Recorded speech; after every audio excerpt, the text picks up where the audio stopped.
العلم هو النور الهادي والمفتاح لكل الخير من يرد الله به خيرا. بسم الله الرحمن الرحيم. الحمد لله رب العالمين. الحمد لله حمدا كثيرا طيبا مباركا فيه. سبحان الله وبحمده عدد خلقه ورضا نفسه وزنة عرشه ومداد كلماته. وصلى الله وسلم على نبينا محمد وعلى آله وأصحابه وبارك وسلم تسليما كثيرا. بسم الله الرحمن الرحيم. وإذا كان الغالب على الورق الفضة فهو في حكم الفضة، وإذا كان الغالب عليها الغش فهو في حكم العروض. يعتبر أن تبلغ قيمته نصابا، لأن الدرهم لا تخلو عن قليل غش، لأنها لا تنطبع إلا به وتخلو عن الكثير. فجعلنا الغلبة فاصلة، وهو أن يزيد على النصف اعتبارا للحقيقة، وسنذكره في الصرف إن شاء الله تعالى.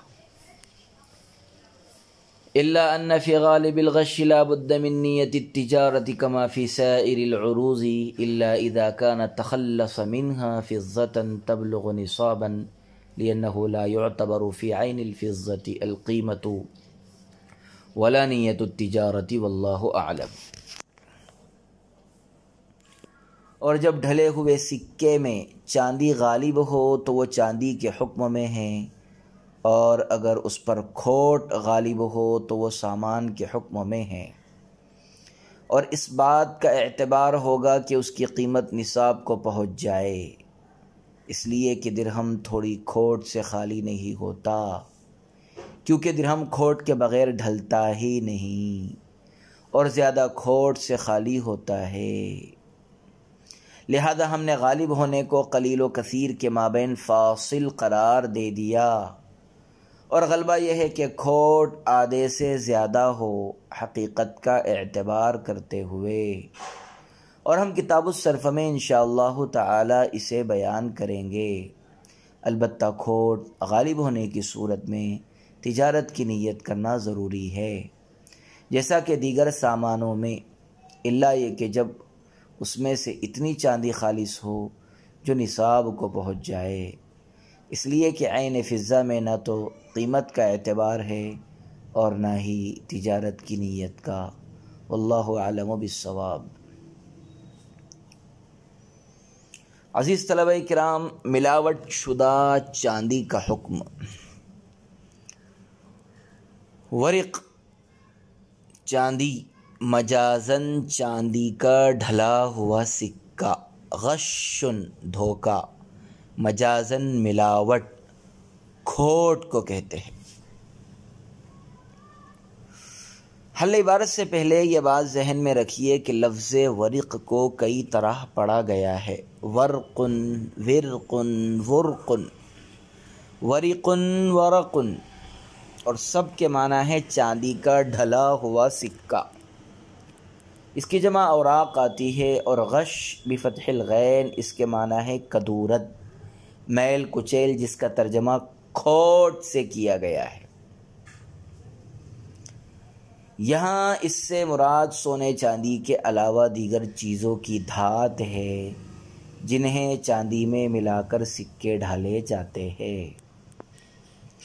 عبارت میں جو مسئلہ بیان کیا گیا ہے اس کا حاصل یہ ہے کہ اگر چاندی کے سکوں پر چاندی غالب ہو تو وہ چاندی کے حکم میں ہوں گی، اگر چاندی کے سکوں پر چاندی غالب ہو تو وہ چاندی کے حکم میں ہوگی، اور اس میں چاندی کی زکوٰۃ واجب ہوگی، جس کا نصاب 200 درہم ہیں، اور اگر دوسری کوئی دھات یا بالفاظ دیگر کھوٹ غالب ہو تو وہ سکہ سامان کے حکم میں ہوگا، اور اس میں سامان کی زکوٰۃ واجب ہوگی، یعنی یہ دیکھا جائے گا کہ اس کی قیمت نصاب تک پہنچتی ہے یا نہیں، اگر پہنچتی ہے تو اس میں 2.5% زکوٰۃ واجب ہوگی، 40واں حصہ، ورنہ نہیں۔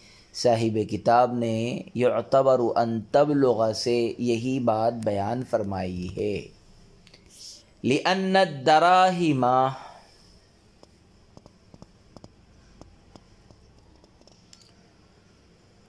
امام قدوری نے جو سکوں میں کھوٹ یا چاندی کے غالب ہونے کی بات کہی ہے، صاحب ہدایہ اس کی دلیل بیان کرتے ہوئے فرماتے ہیں کہ چاندی وغیرہ کے سکوں میں تھوڑی بہت کھوٹ ہوتی ہے، کیونکہ کھوٹ کے بغیر یہ ڈھالے نہیں جا سکتے، لہذا جب سکوں میں کھوٹ کا ہونا ناگزیر ہے تو اب چاندی کو غیر چاندی سے الگ کرنے کا طریقہ یہی ہے کہ اس میں کثرت اور غلبے کو معیار بنا کر فیصلہ کیا جائے گا، اور یہ کہا جائے گا کہ اگر چاندی غالب ہے تو وہ سکہ چاندی کا شمار کیا جائے گا اور اس میں زکوٰۃ واجب ہوگی، اور اگر کھوٹ غالب ہو تو پھر وہ سکہ عروض اور سامان میں سے شمار کیا جائے گا اور اس کی قیمت میں زکوٰۃ واجب ہوگی اگر وہ بقدر نصاب ہوگا۔ اعتباراً للحقیقت، صاحب ہدایہ نے غالب کو قلیل و کثیر کے مابین حد فاصل قرار دینے کی علت یہ قرار دی ہے کہ غلبہ ہی کے ذریعے قلیل و کثیر کا فرق سمجھ میں آئیں گا، کیونکہ کثیر کا مقابل قلیل ہے اور قلیل کا مقابل کثیر ہے، اور ظاہر ہے کہ یہ تقابل بدون غلبہ حاصل نہیں ہوگا۔ الا ان فی الغش لا بد من نیت التجارت کما فی سائر العروض، یہاں سے یہ بتانا مقصود ہے کہ اگر سکوں میں کھوٹ غالب ہے تو اس صورت میں وہ سامان کے حکم میں ہوں گے، اور سامان میں زکوٰۃ اسی وقت واجب ہوگی جب وہ تجارتی ہوں، اس لیے کھوٹ غالب ہونے کی صورت میں تجارت کی نیت کرنا ضروری ہے۔ البتہ اگر مغلوب چاندی اتنی زیادہ ہو جو الگ ہونے کے بعد نصاب کو پہنچ جاتی ہو تو پھر اس میں نیت تجارت کی ضرورت نہیں ہوگی، اور بغیر نیت کے ہی زکوٰۃ واجب ہوگی، کیونکہ فضہ مال زکوٰۃ ہے، لہذا عین فضہ میں نہ تو قیمت کا اعتبار ہوگا اور نہ ہی نیت تجارت کی ضرورت ہوگی۔ واللہ اعلم۔ فصل فی الذہب، یہ فصل سونے کی زکوٰۃ کے بیان میں ہے۔ لیس فیما دون 20 مثقالا من ذہب صدقۃ، فإذا كانت 20 مثقالا ففيها نصف مثقال لما روينا، والمثقال ما يكون كل 7 منها وزن 10 دراهم وهو المعروف۔ 20 مثقال سے کم سونے میں زکوٰۃ نہیں ہے، چنانچہ جب 20 مثقال سونا ہو تو اس میں نصف مثقال بطور زکوٰۃ واجب ہے۔ اس حدیث کی وجہ سے جو ہم روایت کر چکے، اور مثقال وہ ہے جس میں کا ہر سات 10 دراہم کا وزن، 10 دراہم کا ہم وزن ہو، اور مثقال وہ ہے جس میں کا ہر سات 10 دراہم کا ہم وزن ہو، اور یہ معروف ہے۔ سونے کا نصاب اور مقدار واجب۔ عزیز طلبہ کرام، صاحب قدوری سونے کا نصاب بیان کرتے ہوئے فرماتے ہیں کہ سونے کا نصاب 20 مثقال ہے، لہذا 20 مثقال سے کم سونے میں زکوٰۃ واجب نہیں ہے۔ ہاں جب کسی کے پاس 20 مثقال سونا جمع ہو جائے اور اس پر سال بھی گزر جائے تو اس میں نصف مثقال کی زکوٰۃ واجب ہوگی، اس لیے کہ 20 کا 40واں حصہ نصف مثقال ہے۔ اس کی دلیل وہ روایت ہے جو ہدایہ میں فصل فی الفضة کے تحت حضرت معاذ رضی اللہ عنہ کے حوالے سے گزر چکی ہے، یعنی وَمِن كُلِّ 20 مثقالا من ذهب نصف مثقال والمثقال ما يكون۔ فرماتے ہیں یہاں مثقال سے وہ مثقال مراد ہے جس کے 7 عدد کا وزن 10 درہم کے برابر ہو، یہی لوگوں میں مشہور و متعارف ہے۔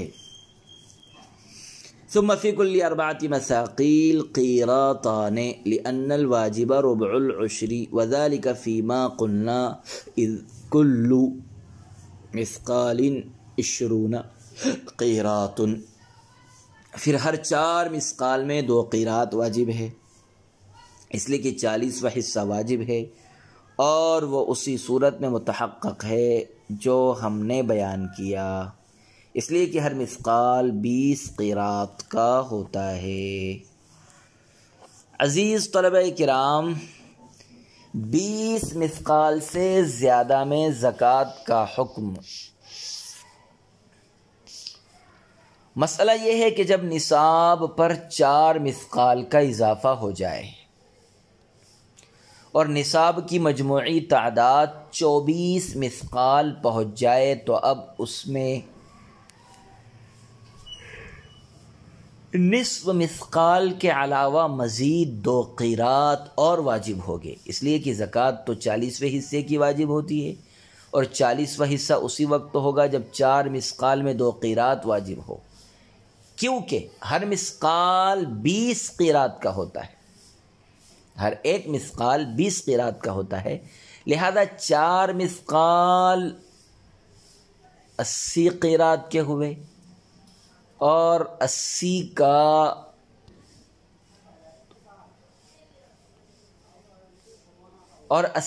کا دوہرا 40واں قیرات ہے، اس لیے 40 مثقال کے اضافے کی صورت میں مزید 2 قیرات کی زکوٰۃ واجب ہوگی۔ زکوٰۃ 40ویں حصے کی واجب ہوتی ہے، اور 40واں حصہ اسی وقت ہوگا جب 4 مثقال میں 2 قیرات واجب ہو، کیونکہ ہر مثقال 20 قیرات کا ہوتا ہے، لہذا 4 مثقال، ہر مثقال 20 قیرات کا ہوا، 1 مثقال 20 قیرات کا، 2 مثقال 40، 3 60، اور 4 مثقال 80 قیرات کے ہوئے، اور 80 کا دوہرا 40واں 2 قیرات ہے، 80 کا دوہرا 40واں 2 قیرات ہے، اس لیے 4 مثقال کے اضافے کی صورت میں مزید 2 قیرات کی زکوٰۃ واجب ہوگی۔ صاحب عنایہ نے لکھا ہے کہ 1 قیرات جو کہ 5 دانوں کے برابر ہوتا ہے، اور 1 مثقال 20 قیرات کا ہوتا ہے، لہذا اس اعتبار سے ہر مثقال جو کے 100 دانوں کے برابر ہوگا، لہذا اس اعتبار سے ہر مثقال جو کے 100 دانوں کے برابر ہوگا، کیونکہ 5 کو 20 میں ضرب دینے سے حاصل ضرب 100 نکلتا ہے، اس لیے کہ 5 کو 20 میں ضرب دینے سے حاصل ضرب 100 نکلتا ہے۔ وَلَيْسَ فِي مَا دُونَ 4 مثاقیل صَدَقَةٌ عند ابی حنیفہ وعندهما تجب بحساب ذلك وهي مسألة الكسور وكل دينار 10 دراهم في الشرع فيكون 4 مثاقيل في هذا ك40 درهما۔ اور حضرت امام ابو حنیفہ رحمۃ اللہ علیہ کے یہاں 4 مثاقیل سے کم میں زکوٰۃ واجب نہیں ہے، اور حضرات صاحبین کے یہاں اسی حساب سے زکوٰۃ واجب ہوگی، اور یہ قصور کا مسئلہ ہے، اور شریعت میں ہر دینار 10 درہم کا ہوتا ہے، لہذا اس میں 4 مثقال 40 دراہیم کی طرح ہوں گے۔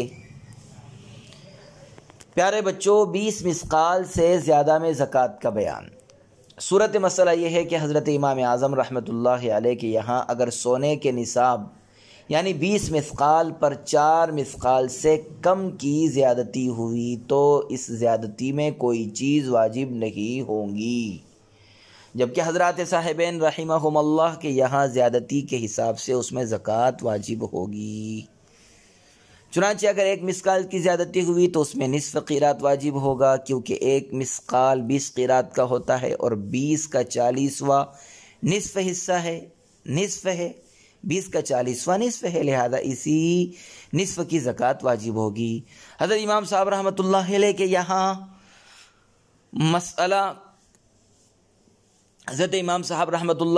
کے یہاں مسئلہ قصور کی طرح اس میں بھی چونکہ حساب کتاب کرنے کے حوالے سے دشواری پیش آئے گی، اس لیے 4 مثقال سے کم اضافے کی صورت میں زکوٰۃ واجب نہیں ہوگی۔ وَكُلُّ دِينَارٍ عشرة دراهم في الشرع فيكون 4 مثاقيل في هذا ك40 درهما۔ فرماتے ہیں کہ شریعت میں قیمت کے اعتبار سے 1 دینار 10 درہم کا ہوتا ہے، اور مثقال اور درہم ایک ہی ہے، لہذا ہر مثقال بھی 10 درہم کا ہوگا۔ شریعت میں قیمت کے اعتبار سے دینار 10 درہم کا ہوتا ہے، اور مثقال اور درہم ایک ہی ہے، لہذا ہر مثقال بھی 10 درہم کا ہوگا۔ 1 دینار 10 درہم کا، اسی طرح 1 مثقال بھی 10 درہم کا ہوگا۔ مثقال میں اور دینار میں کوئی فرق نہیں ہے۔ 1 دینار 10 درہم کا ہے، اور مثقال اور درہم ایک ہی ہے، مثقال اور دینار ایک ہی ہے، لہذا ہر مثقال بھی 10 درہم کا ہوگا۔ مثقال اور دینار بھی ایک ہی ہے، لہذا ہر مثقال بھی 10 درہم کا ہوگا۔ جس طرح سے 1 دینار 10 درہم کا ہوتا ہے، اسی طرح سے 1 مثقال بھی 10 درہم کا ہوگا، اور 4 مثقال 40 دراہم کے برابر ہوگے۔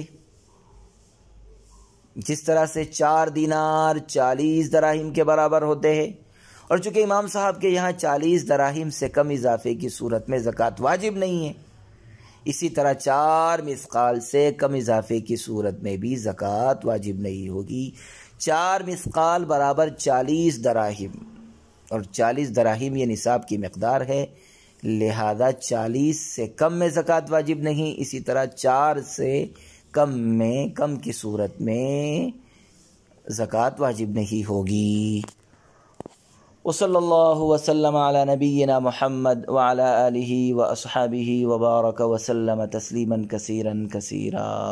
السلام عليكم، لا تنسوا الاعجاب بالفيديو والاشتراك في القناة تشجيعا لنا لنستمر بنشر المزيد إن شاء الله.